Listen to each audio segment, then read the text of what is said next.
Hello, good morning. चलो start करते हैं।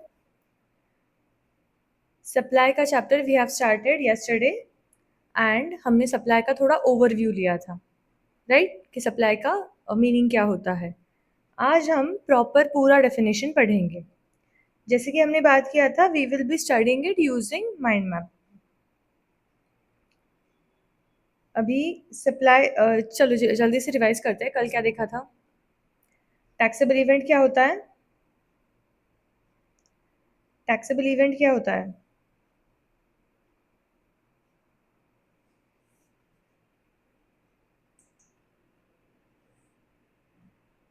बताओ, जीएसटी किस पे लगता है?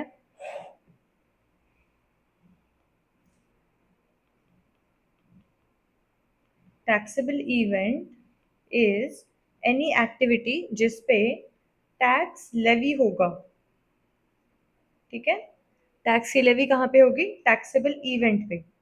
और जीएसटी में टैक्सेबल इवेंट इज सप्लाई। जैसे कि पहले वाले central excise tax, service tax, VAT, इसमें अलग अलग थे। Manufacture, provision of service, sale of goods, इस पे टैक्स लग रहा था। Levy was on these things, these were the taxable events. अभी जीएसटी, क्योंकि ये टैक्सेस हो गए जीएसटी में सब्स्यूम्ड, सो इनका टैक्सेबल इवेंट हो गया एक single taxable event, supply. Okay, GST लगेगा सप्लाई पे। तो अभी ये सप्लाई क्या होता है, कब बोलेंगे कि ये जीएसटी में सप्लाई हो गया और जीएसटी अभी पे करो? कब बोलेंगे? लेवी जीएसटी का कब बोलेंगे? तो इसलिए ये चैप्टर अभी हम पढ़ रहे हैं, सप्लाई। ओके, पहले देखेंगे meaning and scope of supply. अच्छा ठीक है, सप्लाई पढ़ने के लिए हमें कौन से सेक्शन में जाना है? जैसे हमने कल बात किया था, CGST act we have to study in our syllabus. Okay, और आईजीएसटी के कुछ provisions we will be reading. Okay, few provisions. तो मेनली मोटा मोटी हमें क्या करना है, सिर्फ सीजीएसटी एक्ट पढ़ना है और फिर बाकी के जो एक्ट्स है वो कॉपी पेस्ट है सीजीएसटी के। ठीक है, अभी सीजीएसटी एक्ट का सेक्शन 7 जो है, ये सेक्शन 7, 7 नंबर, ये बात करता है सप्लाई का। तो हमेशा याद रखेंगे सेक्शन 7, सप्लाई। अभी ये सेक्शन 7 एक जनरल मीनिंग बता देता है ओवरऑल सप्लाई का। उसके साथ we have to study schedule to the act. इसमें 3 शेड्यूल्स है सप्लाई पढ़ने के लिए। what is it that we are going to study? पहले तो section 7 along with schedules of the act, schedules of the CGST Act। तो schedule 1, 2 और 3, ये 3 शेड्यूल्स हमें पढ़ने हैं just for the meaning of supply. And इसके बाद वी विल सी सेक्शन 8, यहाँ पे भी हमें टाइप्स ऑफ सप्लाई देखने हैं। तो जब हम बोल रहे हैं कि हमें सप्लाई पढ़ना है तो हमें ये सब चीज़ें देखनी है, section 7, schedule 1, 2, 3 and section 8। Okay, concept of supply ये सब चीज़ों में, ये 2 सेक्शंस एंड 3 शेड्यूल्स में डिस्कस किया हुआ है। सेक्शन 7 पहले बताएगा हमें meaning and scope of supply. Then schedule 1 में कुछ ऐसे सप्लाईज दिए हैं जहाँ पे विदाउट कंसिडरेशन सप्लाई हुआ फिर भी हम उसे जीएसटी के अंडर सप्लाई मानेंगे। कंसिडरेशन मतलब क्या होता है? अभी के लिए समझ लो पैसा। अगर मैंने किसी को कोई चीज़ फ्री में दिया है फिर भी वो स्पेसिफिक चीज़ को we will call it as supply under GST if it's listed in schedule 1। Schedule 1 free supplies की लिस्ट है जिसको हम सप्लाईज बोलेंगे, उसमें कंसिडरेशन वहाँ पे इन्वॉल्व नहीं होने वाला। शेड्यूल 1 को एक और टाइटल देते हैं डीम्ड सप्लाई, बिकॉज ये फ्री वाला है बट फिर भी वी विल से कि इस पे जीएसटी भरो, तो it is deemed supply. Okay, then import of services for consideration, ये सेक्शन 7 का ही पार्ट है, ये भी पढ़ेंगे। Schedule 2 it is just a classification कि कौन से एक्टिविटीज को गुड्स बोलना चाहिए, कौन से एक्टिविटीज को सर्विसेज बोलेंगे.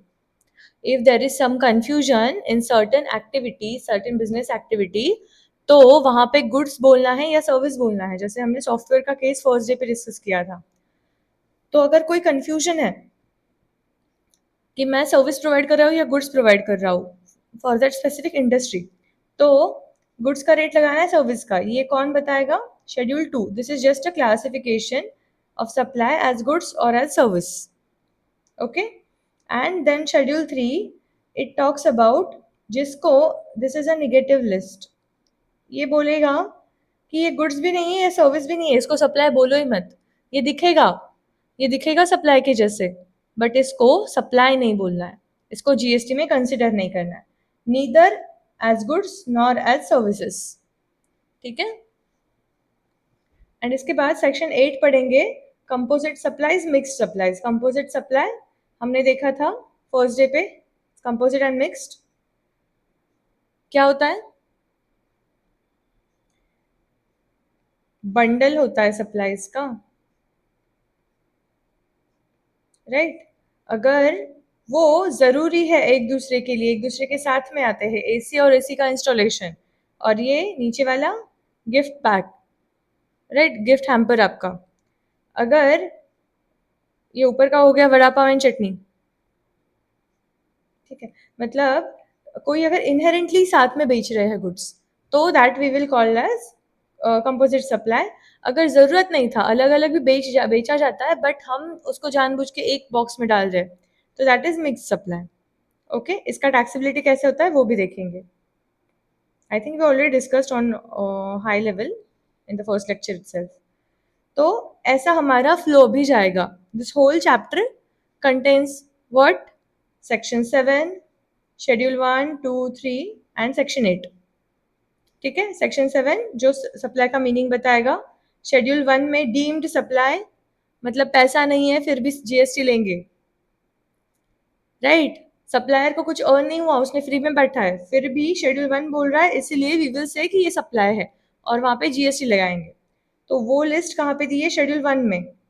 Classification if it's a good और सर्विस ये दिया है शेड्यूल 2 में. कंफ्यूजन के केस में इफ इट्स अ गुड और इट्स अ सर्विस, उसको क्या ट्रीट करेंगे. Okay. And schedule 3 gives negative list. Negative list मतलब कौन सी चीज़ें ना ही उसको गुड्स बोलेंगे, ना ही इसको सप्लाई ऑफ सर्विस बोलेंगे, उसको जीएसटी से बाहर ही रखेंगे. That will B schedule 3. तो ये हमारा ओवरव्यू है फॉर दिस चैप्टर. अभी हम एक एक पढ़ेंगे. पहले we will go to section 7 and meaning of supply देखेंगे. समझ में आ रहा है? You see how this mind map thing, this makes it easier to track कि हम क्या क्या पढ़ने वाले हैं, क्या क्या पढ़ चुके हैं, कैसे आगे जाना है. अभी लेट्स स्टार्ट विथ सप्लाई का डेफिनेशन. डेफिनेशन पढ़ लेते हैं, then we will go to its mind map and फिर अच्छे से डिस्कस करेंगे. Okay. Supply includes all forms of supply of goods and services or both, such as sell, transfer, barter, exchange, license, rental, lease or disposal, made or agreed to be made for a consideration by a person in the course or furtherance of business and certain specified activities without consideration. That is Schedule 1. Okay. हमने परसों देखा था supply includes, ऐसा अगर बोल रहे हैं तो this is inclusive definition. This is inclusive definition. Definition के दो टाइप्स, एग्जॉस्टिव एंड इंक्लूसिव. याद आ रहा है? तो एग्जॉस्टिव मतलब मैंने जितना बोला उतना ही सच है, ये वर्ड्स के बाहर नहीं जाना. आई am giving you this frame and इसमें जितना है वही सप्लाई है, ऐसा एग्जॉस्टिव डेफिनेशंस बोलेंगे। कोई भी मतलब कोई भी डेफिनेशन अगर एग्जॉस्टिव होंगे तो वो ऐसा बोलेंगे कि ये फ्रेम के बाहर नहीं जाना है, इतना ही है, जो भी है इतना ही है, जो बोला है उतना ही करने का। And inclusive definition is open ended, कि ये तो इतना है प्लस तुम्हें और कुछ लग रहा है तो वो भी आ जाएगा। ओपन एंडेड डेफिनेशंस, ठीक है। तो जीएसटी में सप्लाई की डेफिनेशन कैसी है? ओपन एंडेड है। इंक्लूसिव, जो नॉर्मल नॉर्मल कॉमन पैरेलेंस की लैंग्वेज में जिसको सप्लाई बोलेंगे वो तो है ही है, plus supply includes all forms of supply of goods and services और both.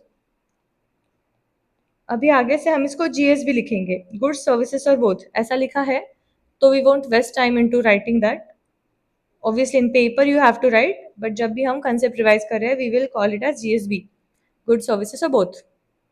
All forms of GSB such as all forms of supply of GSB such as sell, transfer, barter, exchange, license, rental, lease, disposal, made और agreed to be made, मतलब यहाँ पे agreement होना चाहिए दो parties के बीच में for such sale, transfer, barter, exchange, license, rental, lease, disposal, okay, and for a consideration मतलब पैसा चाहिए इसके बदले में। consideration अभी के लिए समझ लो पैसा, it may include it may be in a kind also, अभी के लिए मोटा मोटी कंसिडरेशन मतलब कुछ आपको उसके रिटर्न में मिल रहा है। By a person, by a person बोला है मतलब जीएसटी में जो टैक्सेबल पर्सन होगा उसी से तो सप्लाई के ऊपर जीएसटी लेंगे, राइट। अगर कोई बंदा रजिस्टर्ड ही नहीं है, जैसे हमने देखा था उस दिन एमएमटी नागालैंड जो 10 लाख का लिमिट है, सपोज मैंने मणिपुर में शॉप ओपन किया है एंड मेरा अभी तक 10 lakhs क्रॉस नहीं हुआ, okay, I don't have GST number, तो मैं कितना भी सप्लाई कर दूँ, मतलब कितना भी मतलब under 10 lakhs what ever I supply, वहाँ पे तुम आके बोलोगे नहीं ना कि दिस इज सप्लाई, यहाँ पे जीएसटी पे करो, करेक्ट। सप्लाई किसके केस में देखेंगे हम? Always taxable person. Taxable person मतलब एक तो वो रजिस्टर्ड है या फिर लायबल टू रजिस्टर है, तो उसको बोलेंगे हम टैक्सेबल पर्सन, ओके। सप्लाई की डेफिनेशन अप्लीकेबल करनी है तो ये देखेंगे एक्टिविटी क्या है, एक्टिविटी इज इट सप्लाई, और जो परफॉर्म कर रहा है मतलब जो सप्लायर है इज ही अंडर जीएसटी। एक तो वो रजिस्टर्ड तो होना चाहिए या फिर उसके ऊपर लाइबिलिटी होनी चाहिए टू बी रजिस्टर्ड, वो 10 लाख 20 लाख 40 लाख का जो हमने लिमिट्स देखे थे वो क्रॉस होने चाहिए थे, ओके। तो ये दोनों चीजें देखेंगे and then we will say कि अरे चलो this is supply under GST, तो टैक्स लाओ अभी। Then they are saying in the course of furtherance, ये जो सप्लाई होना चाहिए इन द कोर्स और furtherance of business, in the course मतलब चलते चलते, मतलब जो बिजनेस चालू है वहां पे हो रहा है, in the course of the business, और for furtherance of the business मतलब बिजनेस बढ़ाने के लिए हो रहा है।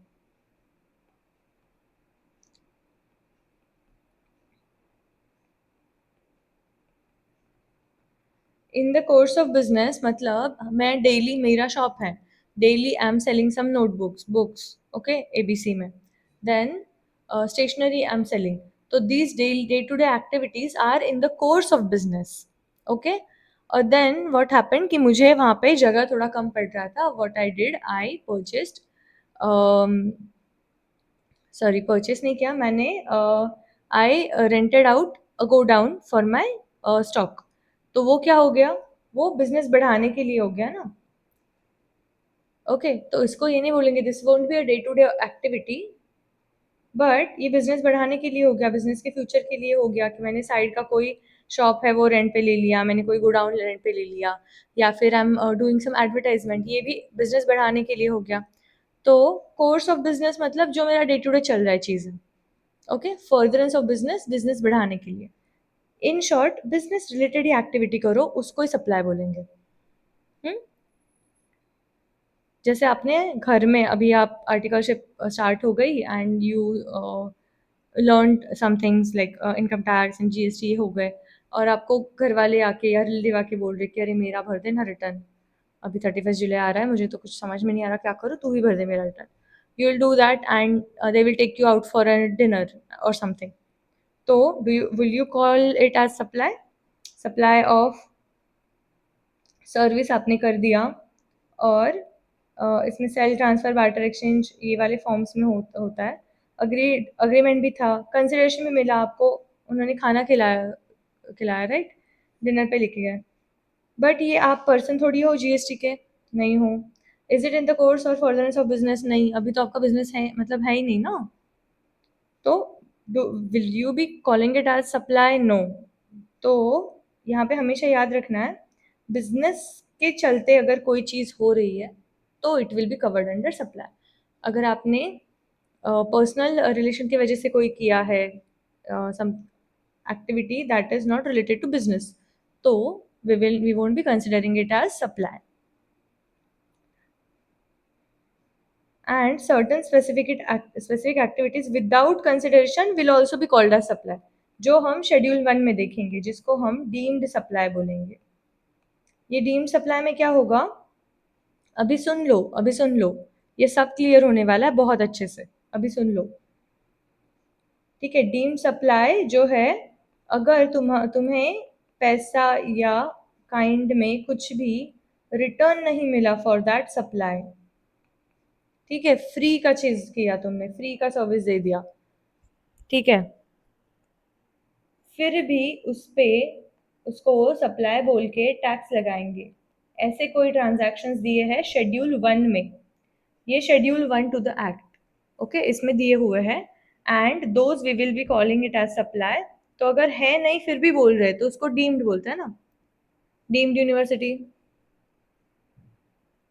मतलब मान लिया सप्लाई है, अज्यूम्ड। हम्म। तो ये देखेंगे।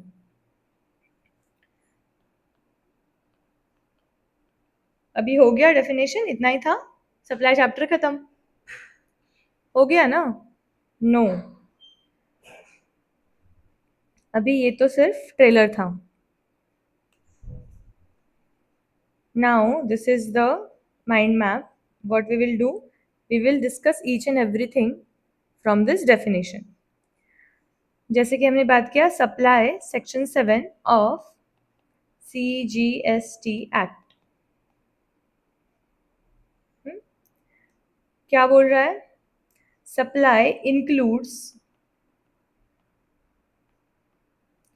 all forms of supply of goods, services, or both, all forms of supply of goods, services, both, such as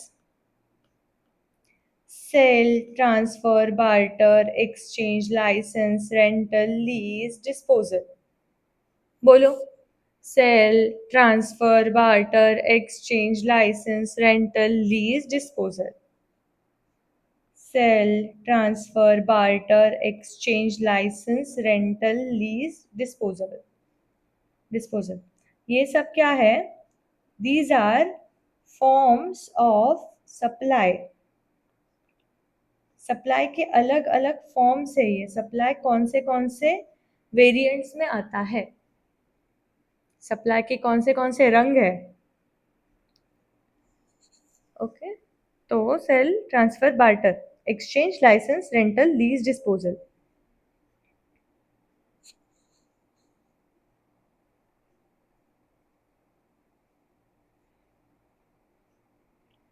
made और अग्रीड टू बी मेड, इसका हमने मीनिंग देखा था, अग्रीमेंट चाहिए दोनों पार्टीज में।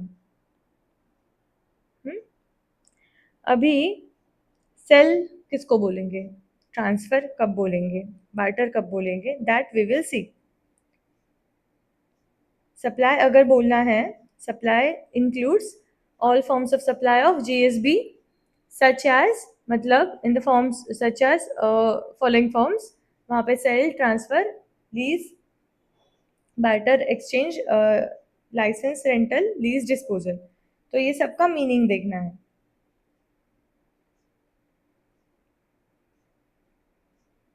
ठीक है, पहले हमने यहाँ पे क्या बोला, supply includes all forms of supply of goods, service and both. तो हम देखेंगे मीनिंग ऑफ गुड्स, यहाँ से स्टार्ट करते हैं। सप्लाई किसका होना चाहिए, गुड्स का होना चाहिए या सर्विस का होना चाहिए? तो मैम, गुड्स का मीनिंग क्या होता है, जीएसटी में गुड्स किसको बोलेंगे? हुँ? अभी आपने अभी तक सेल ऑफ गुड्स एक्ट में देखा होगा गुड्स का डेफिनेशन, हम जीएसटी वाला डेफिनेशन पढ़ेंगे। मीनिंग, ओवरऑल मीनिंग तो सेम होता है, but some things they have considered we haven't, तो ऐसा हर एक्ट में इसलिए अलग अलग डेफिनेशन दिया होता है, if they want to include certain other things also. ठीक है, तो गुड्स का डेफिनेशन पढ़ना ये बहुत इंपॉर्टेंट है, अगर कोई चीज़ मैं बोल रही हूँ गुड्स है या नहीं है। Definition of goods 252, section 252, again this would be of CGST Act. Goods means movable property of every kind of movable property included. अगर means से definition आ रहा है तो this is exhaustive. ठीक है, यहाँ के लिए इतने पोर्शन के लिए this is exhaustive. Then again this is include, तो it's adding some other points. ये समझ में आना चाहिए। Means, goods means movable property of every kind, मतलब जो भी चीज़ तुम मूव कर सकते हो, मूवेबल पता है, अभी we are in CA inter, अगर फर्नीचर है, आपके डेस्क है, वो उठा के दूसरी जगह पे लगा सकते हैं, इट्स मूवेबल। ये प्रेस्टीज पॉइंट है, बिल्डिंग उठा के कहीं और पे लेके जा सकते हैं, इट इज नहीं लेके जा सकते, इट्स इमूवेबल। ठीक है, तो गुड्स का मीनिंग क्या होता है, कोई भी प्रकार का मूवेबल प्रॉपर्टी, एसी है, कैमरा है, कंप्यूटर है, आपके डेस्क है, okay. No, this is not movable, it is movable but you are not allowed to move it. ठीक है, अभी मूवेबल प्रॉपर्टी अगर है तो गुड्स है, ये तो हमें जनरल बचपन से पता है ना, अगर कोई चीज़ हम इधर से उठा के उधर डाल सकते हैं, दैट इज गुड्स। ओके, उसके बाद उन्होंने स्पेसिफिकली बोला कि कोई चीज़ें हैं, मैं बता रहा हूँ, इसको मत बोलना, इसको मत बोलना, एक्सक्लूड्स, इसको गुड्स बिल्कुल मत बोलना, किसको, मनी, सिक्योरिटीज। अभी जैसे आप मूवेबल मूवेबल बोल रहे हो, तो कैश भी मूवेबल है ना, 100 रुपए का नोट मैं यहाँ से उठा के आपको दे दूँ, यहाँ से उठा के कहीं और लेके जाऊँ, दैट इज ऑल्सो मूवेबल, उसको बोलूँगी मैं गुड्स? मनी को बोलना चाहिए गुड्स? नहीं। मनी को बोलना चाहिए? नहीं। सिक्योरिटीज को बोलना चाहिए? नहीं। इसमें टैंजिबल इंटैंजिबल का कंसेप्ट ज़्यादा नहीं, बट ये कंसेप्ट है कि एक्सक्लूड कर रहा है जानबूझ के जीएसटी एक्ट सिक्योरिटीज़ को। तो मुझे बताओ, इसका मतलब ये है कि गवर्नमेंट वोंट टैक्स सिक्योरिटीज़?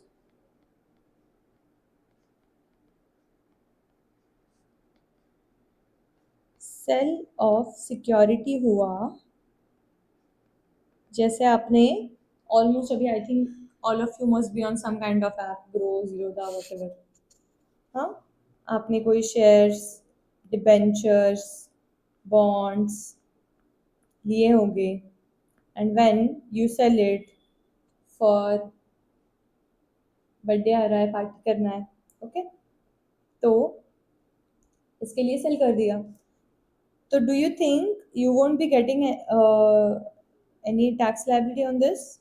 यहाँ पे गवर्नमेंट बोलेगा चल ठीक है लेके जा, कुछ नहीं चाहिए इसमें से पैसा, they won't say that, they won't say that. Sale of securities पे अलग से टैक्स लगता है, securities transaction tax, you must have heard of it. And ये बाद में इनकम टैक्स में भी टैक्सेबल हो जाता है under the head capital gains. Okay, इसको इनडायरेक्ट टैक्स के रिजीम से बाहर रखा गया। सेल ऑफ सिक्योरिटीज पे एसटीटी लगता है, सिक्योरिटीज ट्रांजैक्शन टैक्स। तो इसने क्या बोला, गुड्स की डेफिनेशन बनाते हुए लॉ मेकर्स बोल रहे थे इट एक्सक्लूड्स मनी, मनी को, करेंसी को साइड में रख दो, वो गुड्स नहीं है, that is currency. Okay, and securities को भी साइड में रख दो, वो हम अलग से टैक्स करेंगे, that is also not goods. Okay, goods के डेफिनेशन में दो पार्ट देख लिए। Means excludes, means every kind of movable property, excludes money and security. जल्दी जल्दी अच्छे से रिकॉल करना है। ओके, अभी आएंगे इंक्लूड्स, मतलब स्पेसिफिकली कौन सी चीजें ऐड किया है गुड्स के मीनिंग में। उन्होंने बोला है actionable claim, growing crop, grass, things attach to और forming part of land agreed to be severed before supply. क्या क्या इंक्लूड किया है? It includes actionable claims, growing crops, grass. ये तीन चीजें देखते हैं पहले। एक्शनेबल क्लेम मतलब क्या होता है? एक्शनेबल क्लेम इज अगर आपको कहीं से पैसा वसूल करने का राइट मिला है, हक मिला है आपको कि आप यहाँ से पैसा ले सकते हो। दिस मीन्स जो ये होता है ना, lottery, gaming,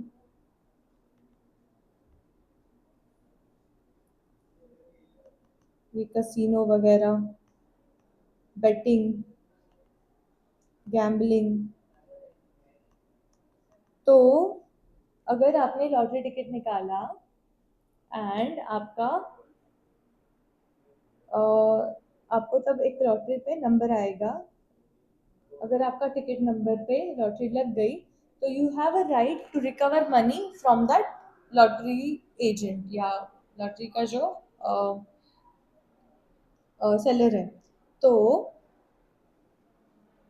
what is it? It is actionable claim. All of these things are actionable claim. Gambling कर रहे हो, जीत गए तो सामने वाले से पैसे लेने का अधिकार मिल जाता है, that is actionable claim. Casino, betting, ये जो सब चीजें चलती है वो एप्स पे, तो all of this things are called as actionable claim. इसको गवर्नमेंट ने क्या किया है? इसको एक्सक्लूड नहीं भाई, इसको इंक्लूड किया है, इसको इंक्लूड किया है, इसको गुड्स बोल दो, इसको गुड्स बोल दो, इसको जीएसटी में लेके आओ, ऐसे बोल रहे हैं। ठीक है, वन मोर थिंग, अगर कोई चीज गुड्स क्वालिफाई हो रही है तो डायरेक्टली उस पे जीएसटी लगेगा? लगेगा?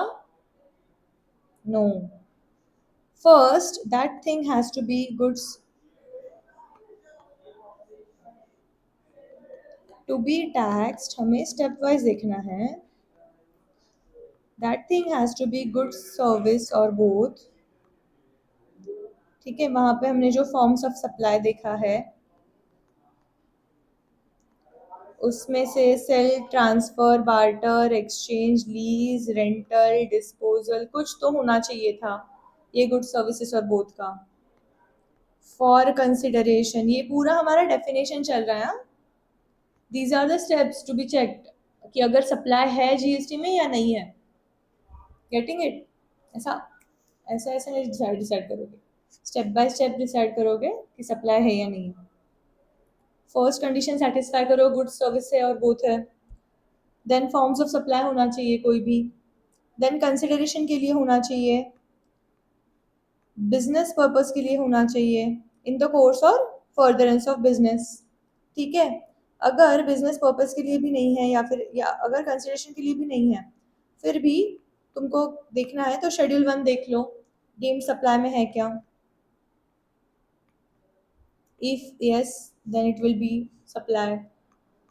उसके रेट के लिए तुम देख लो गुड्स है या सर्विस है, इन शेड्यूल 2 क्लासिफिकेशन देख लो।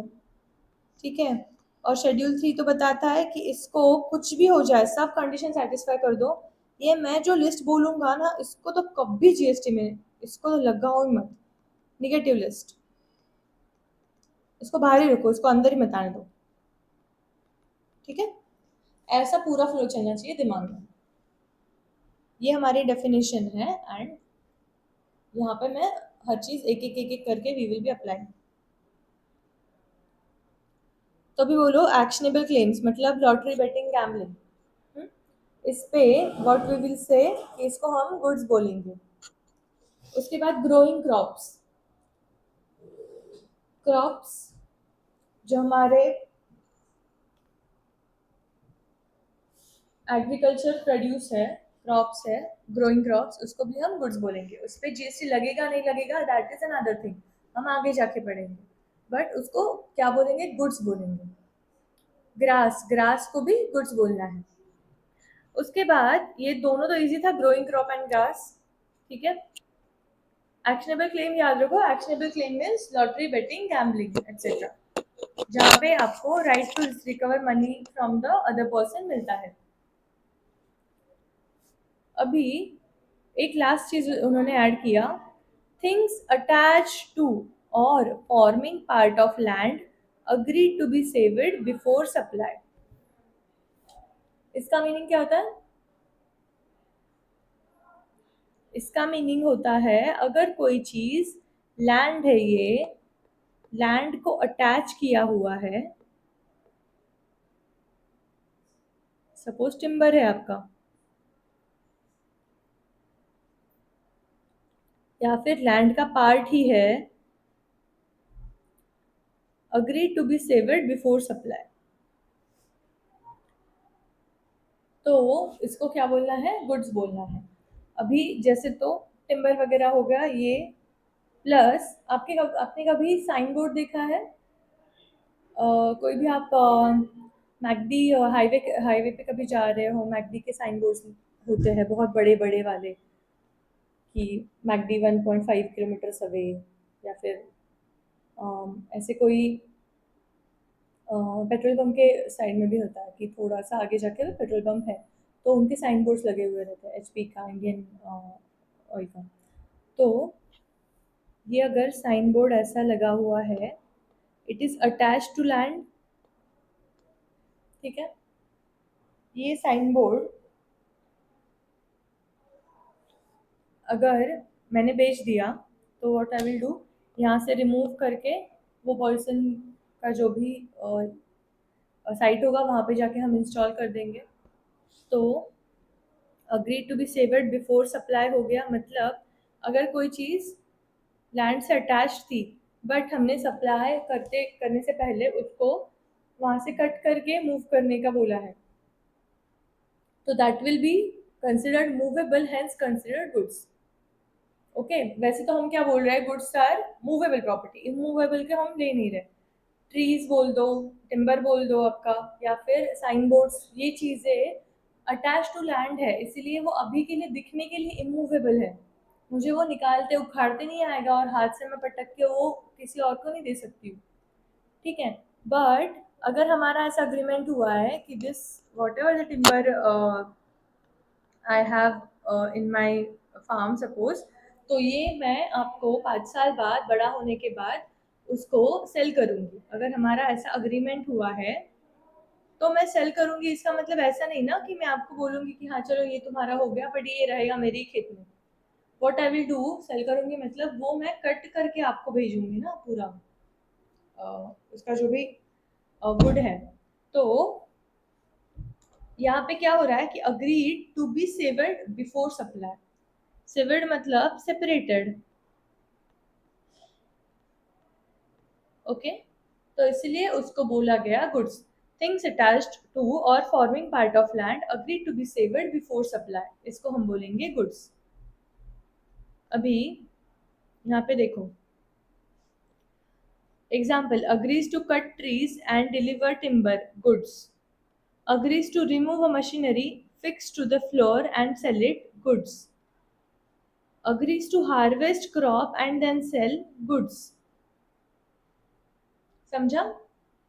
अगर कोई मेरा प्लांट है मैं क्लोज कर रही हूँ, वहां पे एक मशीन था जो अटैच टू लैंड था, okay, and I am selling it, so what I am doing, I am entering into an agreement कि मैं ये क्लोज करने वाली हूँ, ये मशीन को रिमूव करके 2 महीने में तुम्हारे इधर भेज दूंगी.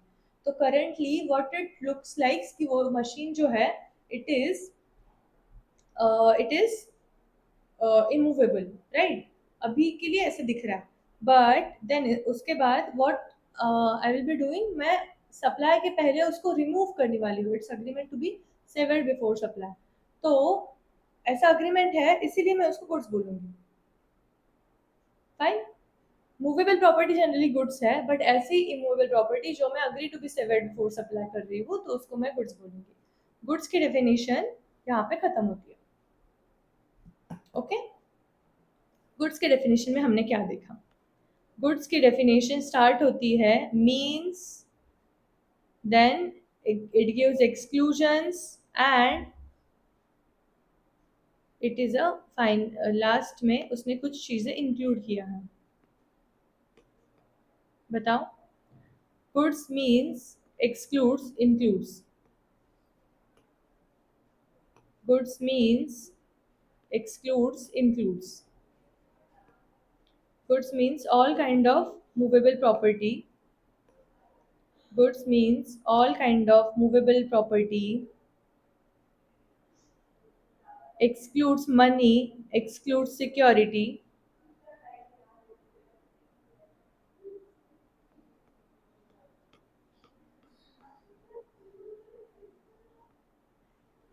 Excludes money, excludes security. Security पे और money पे goods नहीं बोलेंगे. We won't be considering them as goods.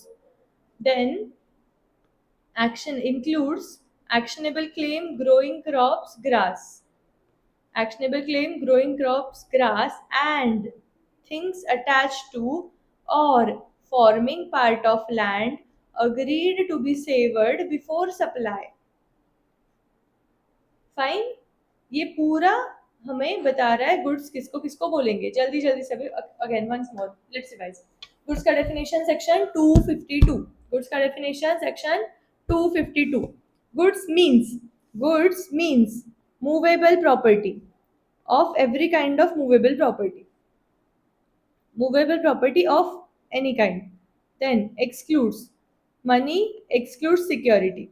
Includes actionable claim, growing crops, grass, and things attached to or forming part of land agreed to be severed before supply. Got it?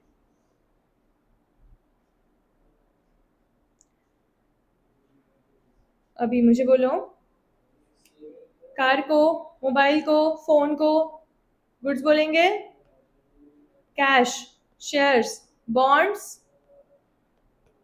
Not goods. Lottery tickets goods.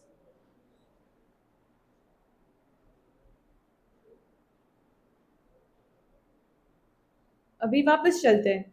हम क्या देख रहे थे? We were seeing section 7. वहां पे हमको section 7 ने बोला supply includes all forms of supply of goods services और बोथ. इसलिए हम देखने चले गए कि गुड्स क्या होता है. भाई बताओ तो गुड्स किसे बोलेंगे.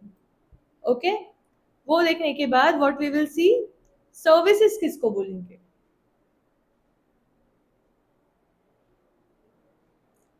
गुड्स का डेफिनेशन था सेक्शन 252. सर्विस का सेक्शन है सेक्शन 2102. उसका था 52. गुड्स का इसका है 102. 50 से आगे. Goods service sections of CGST act. अभी सर्विस का डेफिनेशन में पहले पढ़ेंगे. Definition of service section 2102. General meaning दिया है anything other than goods, money, securities. Anything other than goods, money, securities. Okay, उसको बोलेंगे service. It includes only when a separate consideration is charged. Includes activities where activities relating to use of money and activities relating to conversion of money. ठीक है. Service की definition में पहले क्या बोला गया है? सर्विस मीन्स एनीथिंग, कुछ भी, किसी को भी सर्विस बोल दो, other than goods, other than money, other than securities. देखो, मनी और सिक्योरिटीज को गुड्स की डेफिनेशन से भी बाहर रखा गया, मनी एंड सिक्योरिटीज को सर्विस के डेफिनेशन से भी बाहर रखा गया. Okay. Service means anything other than goods, money, securities. Includes दो एक्टिविटी अगर वो सेपरेट कंसिडरेशन दे के करते हैं, अगर वहां पे सेपरेट पैसा मिल रहा है या फिर समथिंग इन रिटर्न मिल रहा है, ऐसे तो फिर ये दो एक्टिविटीज को तुम बोल दो सर्विस. कौन सी दो activities? Activities relating to use of money and activities related to conversion of money.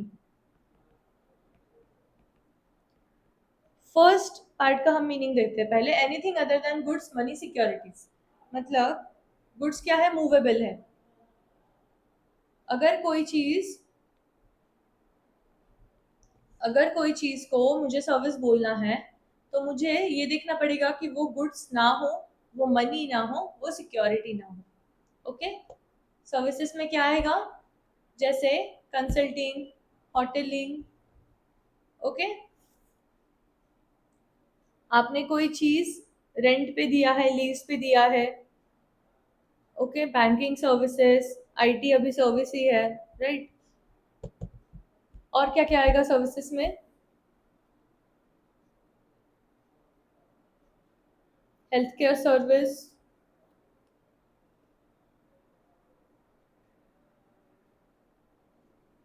ठीक है. तो कोई भी मूवेबल प्रॉपर्टी नहीं है, कोई भी चीज गुड्स नहीं है और मनी भी नहीं है, सिक्योरिटी भी नहीं है, तो उसको सीधा बोलना है service. Okay.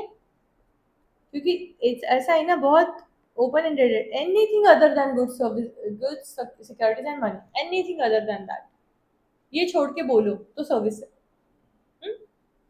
And it includes use of money के related activity and conversion of money के related activity. Use of money means, use of money, मैंने मेरा पैसा आपको यूज करने के लिए दिया. लोन,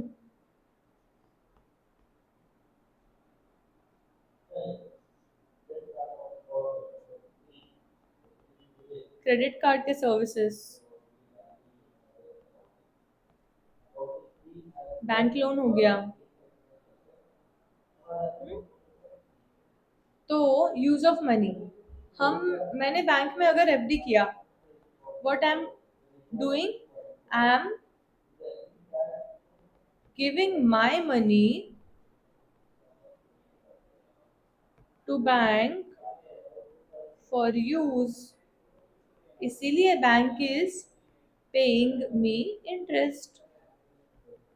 ये लॉजिक बताया ना?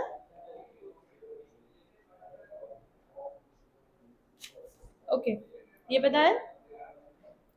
तो यूज ऑफ मनी मतलब हमने किसी का पैसा यूज करने के लिए लिया या फिर हमने किसी को हमारा पैसा यूज करने के लिए दिया. So basically activities related to loan. Conversion of money means dollar to rupee, rupee to dollar, dollar to Japanese yen. ठीक है. Euro to dollar. Conversion of money. मुझे बाहर जाना था घूमने के लिए, मैं फॉरेक्स डीलर के पास गई, उसको मैंने रुपीस दिए and I got dollar from him to spend abroad. तो what he gave me service of conversion of money. जब मैं back return I, I had some dollars, I अभी तो मुझे इसका कुछ यूज नहीं था, तो what I did, I gave that those dollars to him and he gave me rupees. तो what he did, conversion of money का सर्विस मिला है मुझे।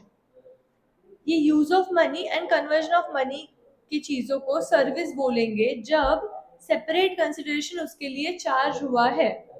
अगर कंसिडरेशन ही चार्ज नहीं हुआ तो उसको सर्विस नहीं बोलेंगे and it won't come under GST.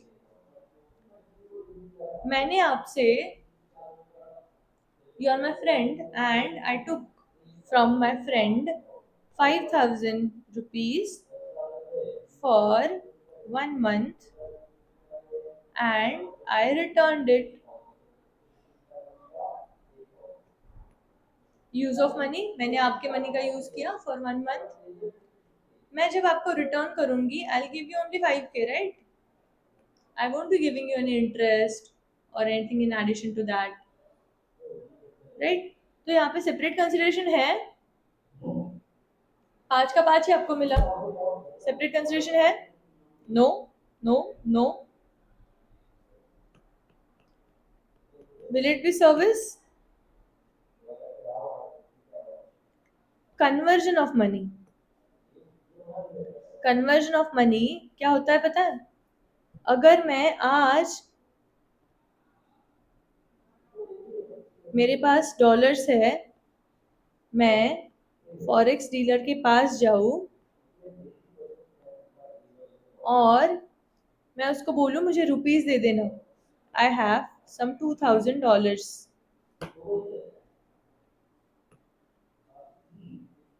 I have $2,000।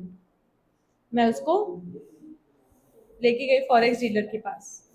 आज का रेट क्या चल रहा है डॉलर का?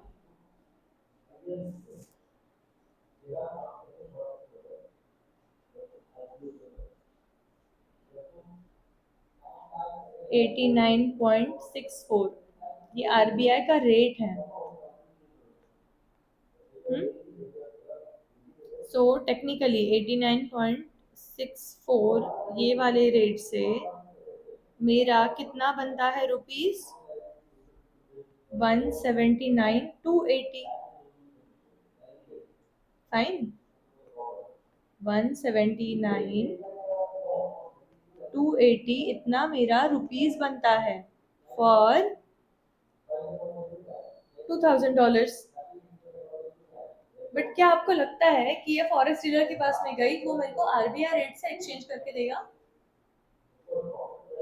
वो बोलेगा मैं ऐसा ही बैठा रहूंगा तो मैं कमाऊंगा क्या?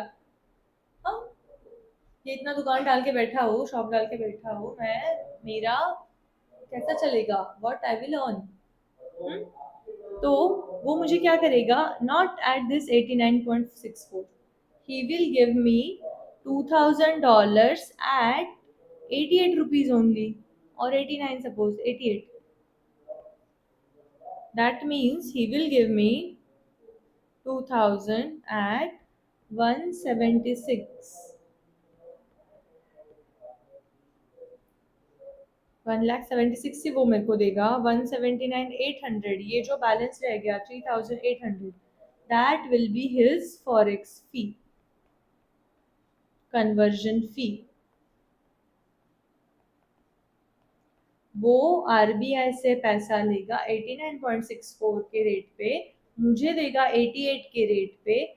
जो भी बैलेंस है, डिफरेंस है, that will be his forex fee and that is the consideration he is charging for his service of conversion of money. Got it? ये कंसिडरेशन चार्ज हो रहा है for his service of conversion of money. अगर consideration यहाँ पे charge हो रहा है सेपरेटली तो वी विल से कि यह सर्विस है। समझ रहा है? सर्विस का डेफिनेशन इजी है। व्हाट? सर्विस का मीनिंग है anything other than goods, money, security. Goods को फेंक दो बाजू में, मनी को फेंक दो, सिक्योरिटीज को फेंक दो, जो भी बचेगा सर्विस होगा। Okay, this is a basket. यहाँ से गुड्स को बाहर निकाल दो, यहाँ से मनी को बाहर निकाल दो, यहाँ से सिक्योरिटीज को बाहर निकाल दो, जो भी बचेगा ये बास्केट में दैट इज सर्विस। एंड दो चीजें जानबूझ के डाल दो ये बास्केट में, गुड्स को निकाल दिया, मनी को निकाल दिया, सिक्योरिटीज को निकाल दिया, और दो चीजें जानबूझ के बास्केट में डाल दो इंक्लूड्स बोल के। कौन सी? Use of money and conversion of money.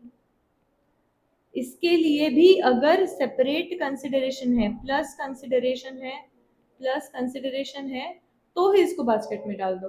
That is our service का बास्केट। समझा? चलो बताओ सेक्शन क्या था सर्विस का, सर्विसेज की डेफिनेशन का।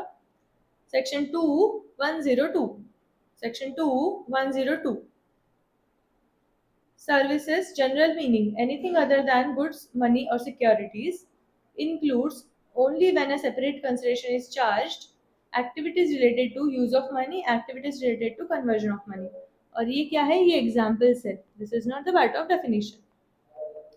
Rent, hotel consultancy service, loan processing fee service, forex fee service. मतलब service is conversion of money and consideration is forex fee. Service is use of money, consideration is loan processing fee। अभी वापस आते हैं where, घर पे। Section 7 क्या क्या पढ़ा हमने? क्या क्या पढ़ा हमने? गुड्स क्या होता है, सर्विस क्या होता है, all forms of supply of goods, services और both. Goods 252, services 2102। All forms of supply बोला था ना, और ये फॉर्म्स के नीचे उन्होंने नाम दिए थे। क्या क्या बोला था? Sale, transfer, barter, exchange, licence, rental, lease, disposal. हमने देख लिया गुड्स क्या होता है, हमने देख लिया सर्विस क्या होता है। अभी हम देखेंगे सेल, ट्रांसफर, बार्टर क्या होता है, एक्सचेंज, लीज, रेंटल क्या होता है, डिस्पोजल, लाइसेंस क्या होता है। ओके, 2 मिनट का ब्रेक ले लो, ये पढ़ लो and we will continue.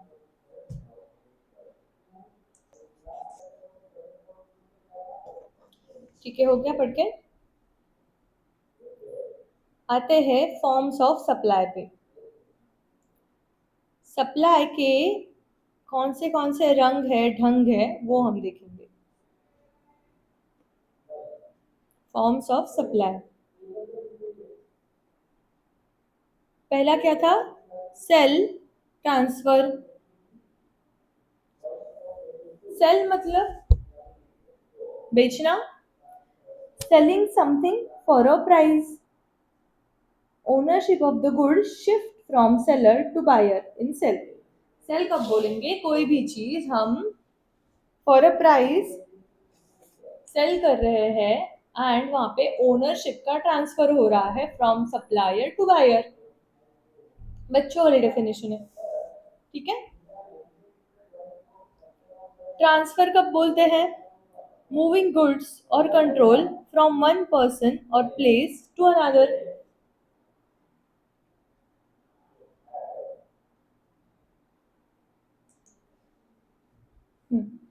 So sale मतलब क्या होता है? Selling something for a price, जहां पे ownership of the goods transfer होता है। Transfer means moving goods or control from one person or place to another. Title में और मे नॉट पास। सेल कब होता है? जब टाइटल शिफ्ट होगा। ये है ए, ये है बी, और गुड्स का टाइटल उसने ए से बी को शिफ्ट हो गया। ट्रांसफर के केस में ए से बी को गुड्स तो जाता है बट नॉट नेसेसरी टाइटल भी जाएगा। टाइटल में और मे नॉट पास। एग्जाम्पल क्या है इसका?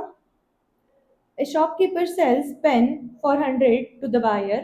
After sell, the pen belongs to the buyer, and shopkeeper does not have any right to the pen. This is the transaction of sell. ये shop था, इस शॉपकीपर था ए, और बी को B को पेन सेल के लिए किया। तो व्हाट हैपेंड, ये पेन का जो टाइटल है, ओनरशिप है, वो बी के पास चला गया। इसने इसको प्राइस पे किया, ठीक है। तो यहाँ पे टाइटल ट्रांसफर हो गया। ए का अभी वो पेन पे कोई हक नहीं है सप्लायर का। Ownership and title pass, so it is sale. ट्रांसफर का एग्जांपल क्या होगा? A company transfer goods from its factory to the depot for sale purpose. This is transfer of goods where sale has not yet taken place. Movement of goods between parts of the same business, factory to depot, without transfer of title is a transfer, not a sale yet. ठीक है। Transfer में title मे और may not pass. ए ने B का godown rent पे लिया, B ने godown का पोजीशन ए को दिया, इसने रेंट पे लिया। तो इसने क्या किया, उसके गुड्स भेज दिए शॉप में जो थे, उसमें से कोई चीज़ है गोडाउन में शिफ्ट कर दी, तो ये बी के गोडाउन में चले गए। तो मूवमेंट तो हो गया, but did sale happen of the goods? Goods का नहीं हुआ। ये गोडाउन और ये वाला चीज छोड़ दो, गुड्स का सेल हुआ है क्या यहाँ पे? नहीं। व्हाट हैपेंड, टाइटल अभी भी गुड्स का ए के पास है, बस ए के शॉप नंबर 1 से शॉप नंबर 2 में या फिर गोडाउन नंबर 2 में वो शिफ्ट हो गया। तो जस्ट मूवमेंट गुड्स का हुआ, it's not a sale, it's just transfer. ठीक है। ट्रांसफर में और मे नॉट इंक्लूड सेल। ये जो हम पढ़ रहे हैं ना, दीज आर आईसीआई एग्जाम्पल्स। ये आईसीआई के मटेरियल में है, we are just simplifying it. तो जब हम पढ़ रहे हैं तो कीप इन माइंड कि हमारे आईसीआई के इलस्ट्रेशन एग्जाम्पल्स भी कवर हो रहे हैं। अभी बार्टर का मीनिंग क्या होता है, एक्सचेंज का मीनिंग क्या होता है? बार्टर मतलब गुड्स लेना, गुड्स देना, गुड्स लेना, सर्विस देना, सर्विस लेना, गुड्स देना, मतलब 1 to 1। No cash, no extra thing. एक हाथ से देना, एक हाथ से लेना, एंड वहीं पे ट्रांजैक्शन खत्म। मैंने आपको पेन दिया, आपने मुझे पेंसिल दिया। मैंने आपको ऑडिट का स्टडी मैट दिया, आपने मुझे टैक्स का स्टडी मैट दिया। 1 to 1 खत्म, उसमें एक्स्ट्रा एडिशनल कुछ भी नहीं। बार्टर, टू एक्सचेंज गुड्स और सर्विस फॉर अदर गुड्स और service instead of using money. पैसे का यूज ही नहीं करना है।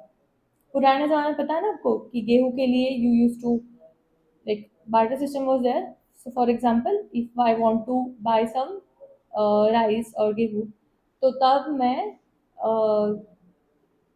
if I'm someone else is having some crops in their farm, I will give my crop to them and I will get their crops in return.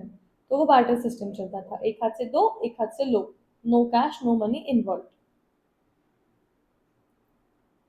On the other hand, exchange is an act of giving or taking one thing for another, may include part money or part goods.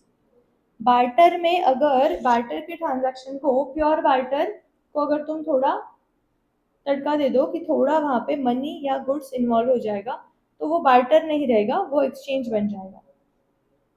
Okay. मैंने आपको pen दिया, आपने मुझे pencil plus eraser दिया। It's still barter because goods to services. But आपने मुझे pencil plus 10 रुपए extra दिए, मनी इन्वॉल्व हो गया। ठीक है। एक्सचेंज का ट्रांजैक्शन कैसे चलता है, इसका रियल लाइफ एग्जांपल पता है? अगर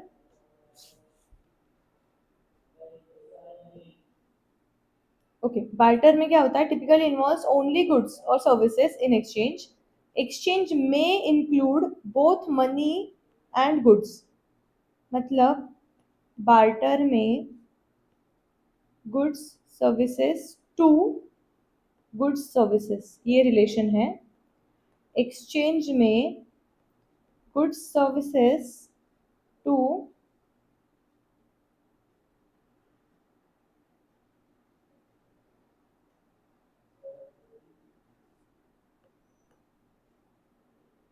सॉरी यहाँ पे गुड्स टू गुड्स और मनी ये रिलेशन है।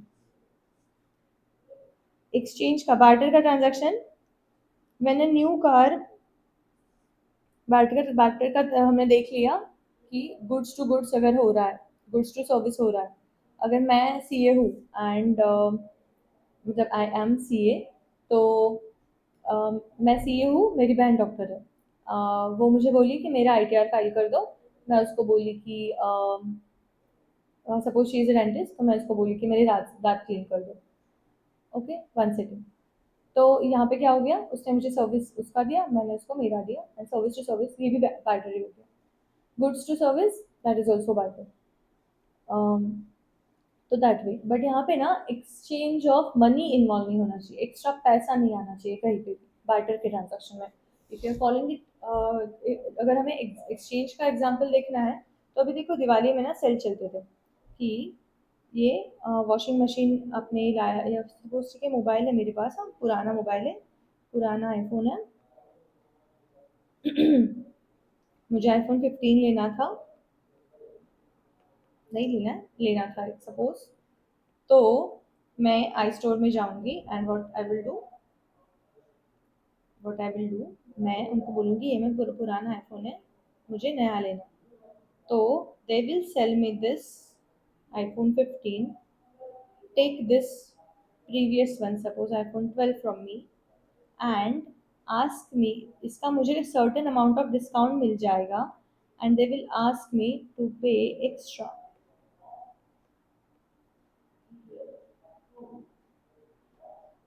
ऐसे स्किन्स सपोज वॉशिंग मशीन पे होते हैं, फ्रिजेस पे होते हैं, टीवीज पे होते हैं, कार्स पे होते हैं। अगर मेरा हिंदाई का कार है and I want to buy new Hyundai only, तो मैं वहाँ पे जाऊंगी, उनको बोलूंगी कि मेरा पुराना भी यही था, आपका नया मॉडल है वो वाला दे दो।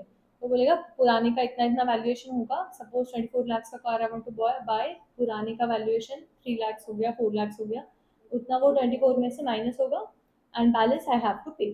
सो यहाँ पे क्या हो रहा है, कार प्लस कैश, मतलब ओल्ड कार प्लस कैश, ये दोनों दे रहा है ना, मैं दे रहा हूँ ना मैं। तो दैट मीन्स ये एक्सचेंज का ट्रांजैक्शन हो गया। when a new car worth 5 lakh is purchased in exchange of an old car along with the monetary consideration of 4 lakh paid for the said purchase, it is called as exchange transaction। Exchange के transaction में आप आपकी जो पुरानी चीज है वो तो देते ही देते हो, प्लस आप कुछ पैसे भी एक्स्ट्रा देते हो, that is called as exchange. This is also a form of supply. अभी हम क्या पढ़ रहे हैं वो भी ध्यान में रखो, forms of supply. Sale transfer देख लिया, बार्टर एक्सचेंज देख लिया। इसमें एक और एग्जांपल था, doctor gets hair cut from barber, in return barber gets medical consultancy. Doctor का payment for the hair cut is his consultancy service, barber ने जो पेमेंट किया that is his hair cut service. Barber ने return में क्या दिया, hair cut service दिया, और डॉक्टर ने रिटर्न में क्या दिया, मेडिकल सर्विस दिया।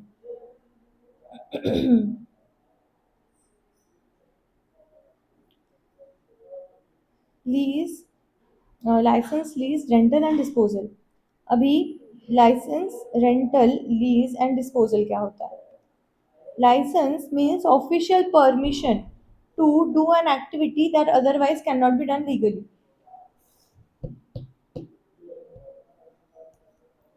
18+ हो जाओ, गाड़ी चलाने का लाइसेंस मिल जाएगा। License means official permission to do an activity that is otherwise can not be done legally. पैदा होते ही जो हक नहीं मिलता है, लाइसेंस से वो मिलता है। ड्राइविंग लाइसेंस आपको ड्राइविंग करने का हक देता है लीगली। अगर आपके पास ड्राइविंग लाइसेंस नहीं है, मतलब you can not drive legally. ठीक है, लीगली जो हक नहीं मिलता वो लाइसेंस से मिलता है। यहाँ पे कोई फिजिकल पोजीशन नहीं मिलता, you do not get position of any physical property. Example, licence to operate a restaurant, licence to use software. जैसे सपोज टैली है, विनमैन है, हमें वो सॉफ्टवेयर का की मिलता है, एंड जैसे ही हम वो की एंटर करते हैं, we get access to that software. तो इसका हमें लाइसेंस, मतलब what we can use it legally, ये हमें ऑफिशियल परमिशन मिल जाता है। रेस्टोरेंट्स को ज़रूरत होता है एफएसएसआई के लाइसेंस का, food and safety authority of India. तो वैसे ही सिमिलर, अगर कोई बार है, किसी को वहाँ पे अल्कोहल वगैरह बेचना है, उसके लिए भी लाइसेंस निकालना पड़ता है, गवर्नमेंट से पहले परमिशन लेना पड़ता है। Licence equal to permission to do a certain thing legally. Okay, यहाँ पे कोई फिजिकल प्रॉपर्टी, फिजिकल कोई ट्रांजैक्शन नहीं हो रहा है, कोई आके आपको गुड्स या कोई ऐसे टैंजिबल चीज नहीं दे रहा है। Licence is for permissions, basically legal permissions. Rental, rental क्या होता है? रेंटल और लीज, ये दोनों चीजों में डिफरेंस है, स्लाइट डिफरेंस। रेंटल क्या होता है? Paying money to use something for a short period. Lease क्या होता है? For a long term use. Rent पे अगर मैं कोई चीज ले रही हूँ, आजकल कार्स रेंट करने का सर्विस आ गया है, वो जूम कार वगैरह। Okay, furniture you rent on Furlenco, Rentomojo. तो वहाँ पे क्या होता है, max to max 12 months, 18 months ऐसे ट्रांजेक्शन चलते हैं। I am using certain thing for monthly payment for a short period of time, so तब मैं उसको बोलूंगी रेंट पे है। Short period of time, it is a arrangement to use physical asset for a period. यहाँ पे physical asset involve है, license में वो नहीं था। Usually more flexible, can be renewed और ended easily, does not usually involve a long return contract। Car rental, equipment rental, ठीक है। On the other hand, lease क्या होता है? एक formal agreement where a person pays money to use land, building, vehicle, equipment for a fix time. It is for a long-term use of asset. It is formal, legally binding agreement for a fixed period. Common for long-term use of property, vehicles, machinery। अभी जब हम बोलते हैं ना, मतलब PG में आप बोलते हो कि हम रेंट पे कर रहे हो लैंडलॉर्ड को, वहाँ पे अगर आपका कोई अग्रीमेंट नहीं है, you can call it as rent. But generally जब भी आप अग्रीमेंट करते हो ना, ऐसे कोई फ्लैट ले लिया या पीजी में, तो वो अग्रीमेंट साइन करते वक्त वहाँ पे पढ़ना लीज एंड लाइसेंस अग्रीमेंट लिखा होता है उस पर। उसमें रेंट नहीं लिखा होता, उसमें लीज लिखा होता है। वाई? अगर कोई प्रॉपर्टी है, इमोबल प्रॉपर्टी है, कार है, कोई मशीनरी है, you are using it for a long term period, ये जनरली होता है 11 मंथ्स का। ठीक है, आप ये पीजीज वगैरह का करवाते हो, 3 मंथ्स का आई थिंक बॉन्ड वगैरह रहता है कुछ। तो अगर लॉन्ग टर्म चीज है, इमूवेबल है, तो वहां पे हम लीज बोलते हैं।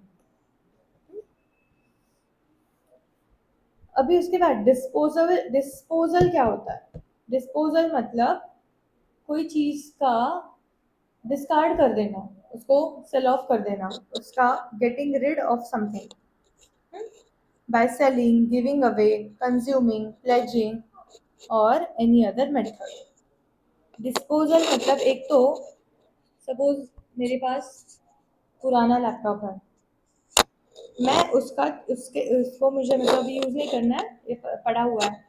व्हाट आई कैन डू, मैं इसको डिस्पोज करना है, मैं इसको सेल कर सकती हूँ या फ्री में बांट सकती हूँ। कोई रेडी नहीं सपोज वो लेने के लिए, फ्री में दे दूँ। कंज्यूम तो ठीक है, यहाँ पे नहीं होगा। प्लेज करना, तो ये सब चीज़ों से मैं उसको, I can get rid of that, तो इसे बोलेंगे डिस्कार्ड।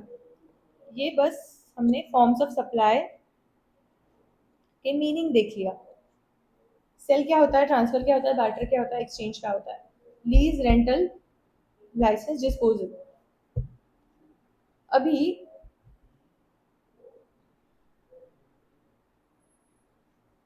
वापस चलते हैं कहाँ पे, घर पे। घर कहाँ पे, सेक्शन 7 CGST एक्ट। पढ़ क्या रहे थे हम, supply.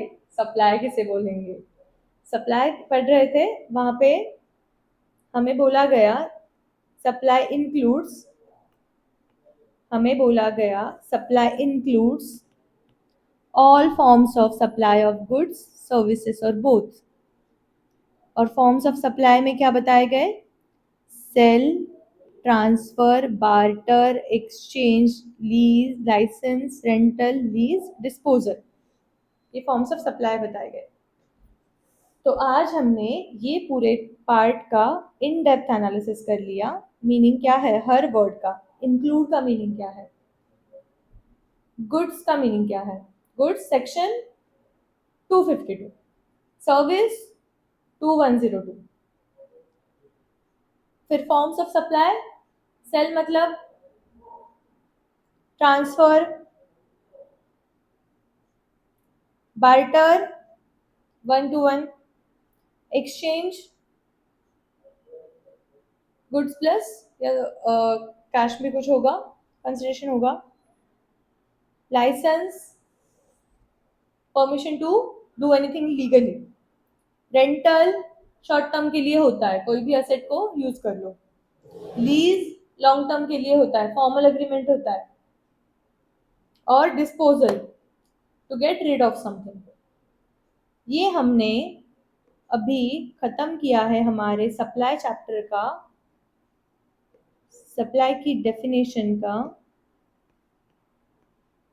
This much of the part.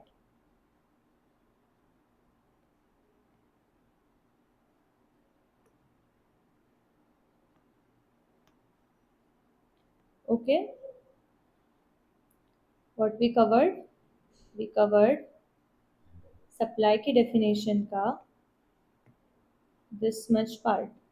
कल हम देखेंगे दिस दिस दिस। ओके, समझ में आ रहा है। सप्लाई देखो बड़ा चैप्टर है बट वेरी वेरी इंपॉर्टेंट, और ये आपको अभी इंटर में भी नहीं, फाइनल में जाके भी it's going to carry a lot of marks. Marks plus हमारे जो प्रैक्टिकल लाइफ है वहां पे भी it's going to be very important. ठीक है, तो ये बेस बन रहा है। पहले 2 चैप्टर हमारा, चार्ज वाला चैप्टर भी अभी, पहले 2 आई मीन पहले 3, this is the second one, charge वाला थर्ड है। तो ये चैप्टर्स हमारा बेस बना रहे हैं। We just can not ignore these. यहाँ पे टाइम लग रहा है, लगने दो, यहाँ पे समझ के लेना है। एक बार अच्छे से समझ गया, वापस जिंदगी में कभी देखना नहीं पड़ेगा कि सप्लाई की डेफिनेशन क्या थी। ओके, बेस अच्छे से बनना चाहिए। ठीक है, चलो let's wrap up for today and tomorrow we'll start from consideration। ये देखिए ना, made and agree to be made मतलब अग्रीमेंट होना चाहिए दोनों पार्टी के बीच में। There is nothing much we can discuss about this. Consideration का डेफिनेशन कल देखेंगे, that is going to be important. ठीक है, चलो मिलते हैं कल, बाय बाय।